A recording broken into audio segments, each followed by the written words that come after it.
주님께서 죽은 자를 3명 살렸습니다. 나인성 가보의 아들, 또 회당장 야이로의 딸, 그리고 무덤에 묻힌 지 나흘이나 되는 나사로입니다. 베드로와 바울도 죽은 자를 살렸죠. 베드로는 도로가라는 그 여인을 살렸고, 그리고 바울은 청년 유두고를 살렸습니다. 그리고 구약 시대에도 죽은 자를 살린 사람들이 있었죠. 엘리야와 엘리사입니다.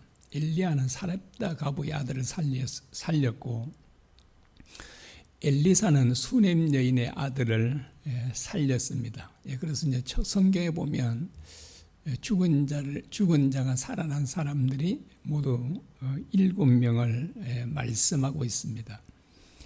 그 외에도 사람들은 죽었다가 살아난 사람들의 이 얘기를 많이 전해주고 있음을 보게 됩니다. 그런데 이제 이들은 모두가요, 공통점이 하나가 있죠.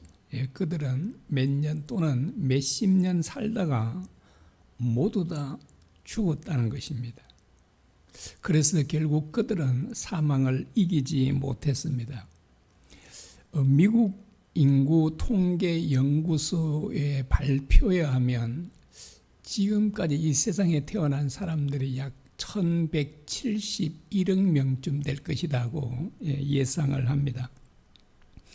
그런데 이처럼 많은 천억이 넘는 사람들 가운데 사망을 이긴 사람이 한 사람도 없다는 것입니다. 아무리 사랑하는 자식이라도 자식이 죽으면 화장을 하든지 산에 묻든지 합니다. 사망은 이와 같죠.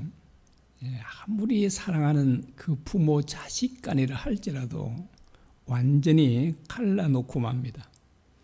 그래서 자녀를 잃은 부모들은 통곡하며 절망합니다. 어떤 사모님의 간증을 들었는데요, 그 자기 아들 남자의 6세에 잃었다고 합니다. 유치원에 다니는데 그 유치원 기사님이 그 자기 아이가, 그 사모님의 아이가 앞에 있는 줄 모르고 차를 앞으로 전진했습니다. 그래서 이제 죽게 됐는데 그 사모님의 간증을 들으면서 참 이렇게 함께 눈물을 흘렸었습니다. 그 사모님이 하루에도 몇 번씩이나 의식을 잃고 쓰러졌다고 합니다. 너무나도 고통스러우니까 견디지를 못하는 것입니다.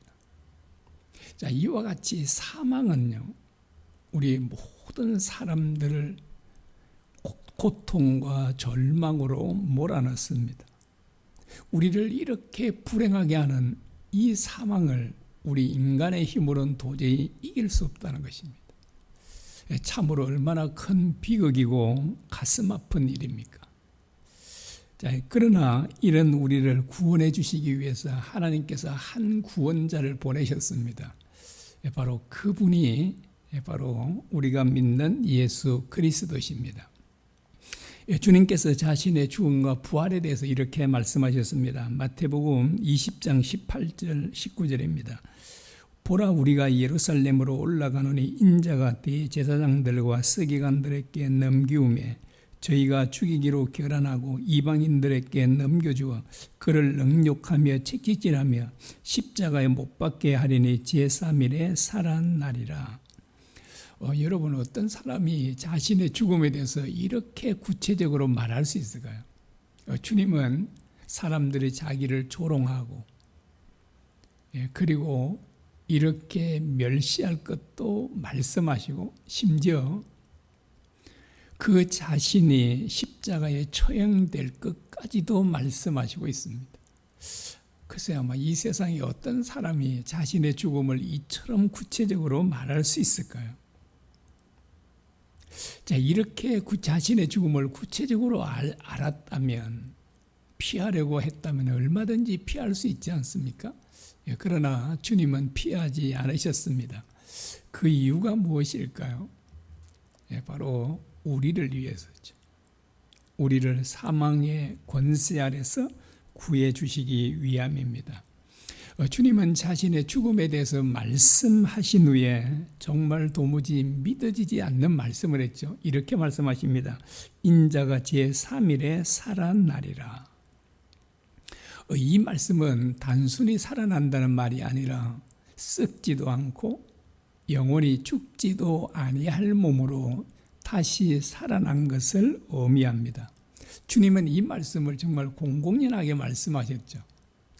그래서 주님의 이 말씀을 유대교 지도자들까지도 알고 있었습니다. 그래서 정확하게는 알 수 없지만은 주님의 이 말씀, 인자가 제3일에 살아나리라 하는 이 말씀을요, 아마 적어도 수천 명 아니면 수만 명이 이 말씀을 알고 있었으리라고 생각합니다. 그런데 그처럼 주님의 말씀을 많은 사람들이 들었지만 그 누구도 주님의 이 말씀을 믿지 않았습니다. 3년 반 동안이나 주님과 함께 동고동락했던 제자들마저도 주님의 말씀을 믿지 않았습니다. 왜 사람들은 이렇게 부활을 잘 믿지 못할까요?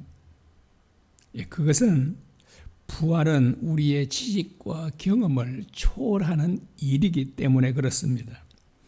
부활을 종종 보거나 직접 경험했다면 부활이 쉽게 믿어졌을 것입니다. 그러나 우리는 본 적이 없지 않습니까? 그래서 사람들은 이 부활을 믿기가 어려운 것입니다. 주님께서 죽은 지 사흘째가 되는 날 몇몇 여인들이 주님의 무덤을 찾아갔습니다. 그때 그들은 정말 천사들로부터 놀라운 소식을 듣게 됩니다. 누가복음 24장 5절과 6절입니다. 어찌하여 산자를 죽은 자 가운데서 찾느냐? 여기 계시지 않고 살아나셨느니라. 갈릴리에 계실 때 너희에게 어떻게 말씀하신 것을 기억하라. 갈릴리에 계실 때 제3일에 살아난다, 이 말씀을 공공연하게 많이 여인들도 그래서 알고 있었죠. 그리고 이제 천사들이 말하기를 너희가 어찌 산자를, 살아있는 분을 죽은 자들이 있는 이 무덤에서 찾느냐라고 말하고 있습니다. 그분은 여기 계시지 않고 살아나셨느니라 라고 말합니다. 자, 여인들은 제자들에게 달려가서 주님께서 부활하셨다는 소식을 전합니다. 그러나 제자들은 믿지 않습니다. 그리고 베드로와 요한이 주님의 무덤으로 달려가서 주님의 빈 무덤을 확인했습니다. 그러면 적어도 그들은 좀 믿어야 되지 않습니까? 그러나 베드로와 요한은 여전히 주님의 부활을 믿지 못했습니다. 주님께서 여인들을 만나 주셨죠. 그리고 여인들은 또 제자들에게 달려가서 우리가 주님을 만났다고 얘기합니다. 그럼에도 불구하고 제자들은 여전히 주님을 믿지 않습니다. 물론 여인들도 부활하신 주님을 만나기 전까지는 주님의 부활을 믿지 못했습니다. 제자들은 대적들을 두려워해서 문을 다 잠가 놓고 있었습니다. 누구도 문을 열어준 적이 없습니다. 그런데 주님께서 그들 가운데 오셨던 것입니다. 그래서 제자들은 주님을 유령으로 생각하고 그들은 심히 두려워 떨었습니다. 자, 주님께서 이렇게 말씀하셨습니다. 누가복음 24장 38절과 39절입니다. 어찌하여 두려워하며 어찌하여 마음에 의심이 일어나느냐? 내 손과 내 발을 보고 나인 줄 알라. 또 나를 만져보라. 이 영은 살과 뼈가 없으되 너희 보는 바와 같이 나는 있느니라. 주님은 자신을 유령으로 생각하고 있는 이 제자들에게 나를 직접 만져보라고 합니다. 그리고 유령은 살과 뼈가 없지만 나는 너희 보는 바와 같이 살과 뼈가 있느니라 라고 말씀하십니다. 그리고 이제 주님께서 제자들이 여기 먹을 것이 없느냐라고 그렇게 물으니까 제자들이 생선 한 토막을 드리자 주님께서 그들 앞에서 잡수셨다라고 그렇게 말합니다. 주님께서는 제자들로 하여금 정말 자신의 부활을 믿게 하려고 배가 고프셔서 먹진 않으셨겠죠. 그래서 생선 한 토막까지도 잡수심으로써 제자들에게 자신의 부활을 심어주고자 했던 것을 볼 수 있습니다. 비로소 이제 제자들은 주님께서 부활하신 것이 실제구나, 사실이구나 하는 것을 그들은 알게 됐습니다. 그러나 주님께서 그곳에 나타나실 때 도마는 없었다고 그러죠. 그래서 도마가 다시 그곳으로 이제 돌아왔습니다. 그때 이제 제자들이 도마에게 말하죠. 우리가 주님을 만났노라고. 우리가 주님을 만났다고. 그리고 여자들이 증거한 바가 사실이라고. 그래서 우리 주님은 실제로 부활한 게 맞다고 얘기합니다. 자, 지금까지 주님의 부활하신 주님을 만난 사람들은 모두 약 14명 이상 됩니다. 제자들이 10명이죠. 그리고 여인들은 적어도 최소한 4명 이상이 됩니다. 5명, 6명 될지 모르죠. 그렇다면 부활하신 주님을 만난 사람들이 14명이잖아요. 14명이나 동일하게 부활을 증거하고 있다면 적어도 믿어야 되지 않습니까? 아니, 한두 사람도 아니고 14명 이상 되는 사람들이 동일하게 부활하신 주님을 만났다고. 그 정도 되면 정말 믿어야 되는데도 이 도마는 여전히 주님을 믿지 않았습니다. 그리고 또 도마는 이렇게 말하죠. 오늘 본문 20장 25절입니다. 내가 그의 손에 못자국을 보며 내 손가락을 그 못자국에 넣으며 내 손을 그 옆구리에 넣어보지 않고는 믿지 아니하겠노라. 도마는 어떻게 해야 믿겠다고 그러죠?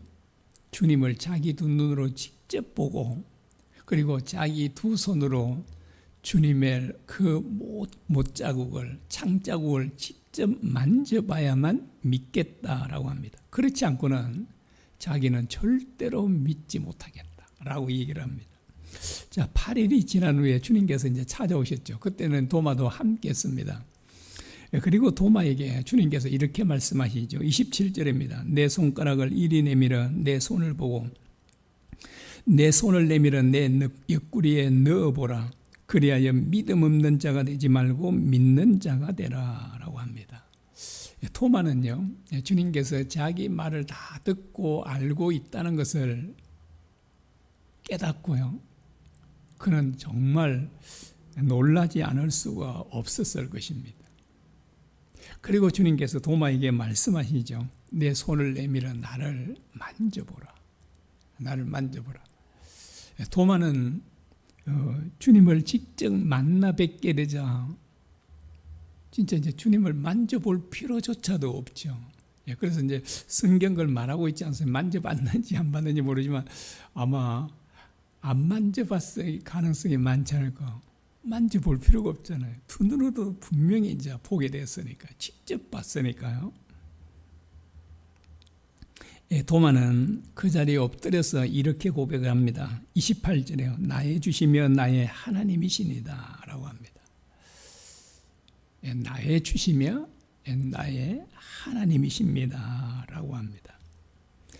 제자들은 이전에는 하나님의 아들입니다 라고 고백했지 않습니까? 이제는 도마가 이제 아예 그냥 하나님의 아들이라 그러지 않고 하나님이라고, 주님을 가리켜 하나님이라고 말하고 있음을 보여주게 됩니다. 주님을 직접 만져보지 않고는 믿지 못하겠다고, 절대로 믿지 않겠다고 했던 이 도마가 주님의 부활을 실제로 믿었다는 것을 뭘 말할까요? 자, 그처럼 많은 사람들이 부활을 증거해도 나는 절대로 믿을 수가 없다. 내가 직접 봐야 되고 직접 만져보지 않고는 믿지 못하겠다라고 하는 이 도마가 주님의 부활을 믿었다는 것은 우리 주님의 부활이 얼마나 확실한가를 우리들에게 보여주고 있습니다. 그래서 주님께서 부활하셨다는 증거는 정말 차고 넘치지만 주님께서 부활하지 않았다는 증거는 거의 찾아볼 수가 없습니다. 제가 이 말씀을 또 우리가 묵상하고 또 이렇게 준비하면서도 다시 한번 우리 주님께서는 정말 부활하셨구나, 실제로 부활하셨구나라고 하는 것을 또 한번 그렇게 생각하게 됐습니다. 여러분, 주님의 부활은 정말 엄청난 일이 아닐 수 없잖아요. 천지가 계획하는 것보다 더 큰 일이 아닐 수 없습니다. 자, 지금까지 그 어떤 누구도 사망을 이기지 못했지 않습니까? 그래서 모든 사람들은 사망의 지배 아래 신음하며 고통하며 절망할 수밖에 없었지 않습니까? 자, 이 세상에 1,000억만 명이 넘는 사람들이 이 땅에 태어났지만 그 누구도 사망을 이기지 못했지 않습니까? 그런데 단 한 사람, 하나님의 아들이신 예수님께서 사망 권세를 이기셨다라고 하는 것입니다. 자, 주님께서 사망 권세를 이기고 부활하셨다는 것은 정말 우리가 사망 권세를 이길 수 있다는 것을 의미합니다. 왜냐하면 주님께서 죽으시고 부활하신 것은 전적으로 우리를 위함이기 때문입니다. 고린도전서 15장 20절에 보면 주님은 부활의 첫 열매가 되셨다라고 합니다. 여러분, 첫 열매가 되셨다는 말은 무슨 말일까요? 첫 열매가 있으면 어떤 열매도 있을까요? 둘째, 셋째, 넷째, 다섯째, 10만째, 100만째, 1000만째가 있다는 얘기거든요. 이제 곡식들이 그렇습니다. 첫 익은 열매가 생기면 수많은 그런 열매가 있다는 것을 의미하고 있어요. 예수님은 부활의 첫 열매가 되시고, 그리고 많은 사람들이 둘째, 셋째 그런 열매가 있다는 것을 의미합니다. 자, 그런데 첫 열매는 부활하신 게 분명하잖아요. 그러면 둘째, 셋째, 만째, 10만째, 100만째 되는 열매들은 어떻게 되나요? 언제 부활하나요? 고린도전서 15장 23절에 이렇게 말씀합니다. 그러나 각각 차례대로 되리니 먼저 첫 열매인 그리스도요, 다음에는 그리스도 강림하실 때 그에게 붙은 자요 라고 말합니다. 자, 주님을 믿는 우리는 언제 부활한다고요? 주님께서 강림하실 때라고 말합니다. 주님께서 강림하실 때 우리도요, 주님처럼 반드시 부활할 것이다 라고 합니다. 여러분, 이 말씀이 진짜로 믿어지면 죽음이 두렵지 않죠. 자, 우리가 부활한다는 것은 사망을 이긴다는 말이잖아요. 그러므로 우리에게는 죽음이 두려울 리가 없잖아요. 여러분, 사망 권세를 이기고 부활하신 예수님을 왕으로 모신 사람들에게는 사망이 더 이상 왕노릇 할 수가 없습니다. 그래서 예수 그리스도 안에 있는 사람, 예수님을 참 자신의 왕으로 모시면 사망은 더 이상 우리 위에서 왕노릇 할 수가 없습니다. 그래서 우리는 사망으로부터 참 자유의 삶을 살아갈 수 있는 것입니다. 여러분, 아직도 죽음이 두려우신가요? 아직도 염려하며 살고 있습니까? 왜 우리가 아직도 염려하며 살고 있을까요? 그것은 부활신앙이 견고하지 못하기 때문에 그렇습니다. 자, 예수님을 믿는 우리에게는 더 이상 사망이 왕노를 할 수가 없어요. 이 사실을 기억하십시오. 그래서 제가 이 말씀을 또 준비하다가 또 아침에 깨워서 기도하면서도 오늘 나에게 육체적 죽음을 맞이해도 감사할 수 있겠다, 그런 마음이 들면서 내가 아침에 또 이렇게 기도를 했습니다. 그러죠. 정말 죽음이 오늘 우리에게 온다 할지라도 우리는 감사할 수 있잖아요. 왜냐니까 우리는 주님처럼 반드시 부활할 것이기 때문입니다. 그래서 이 부활신앙을 가진다면 우리는 어떤 것도 두려워할 필요 없잖아요.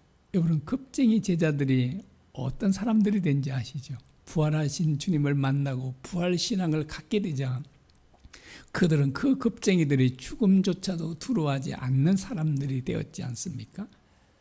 예, 정말 이 부활신앙을 견고히 하기만 하면 우리는 어떤 것도 두려워하거나 염려하지 않고 살아갈 수 있습니다. 우리 모두 바로 이 신앙을 갖는 이 믿음에 굳게 서는 우리 모두가 되었으면 좋겠습니다.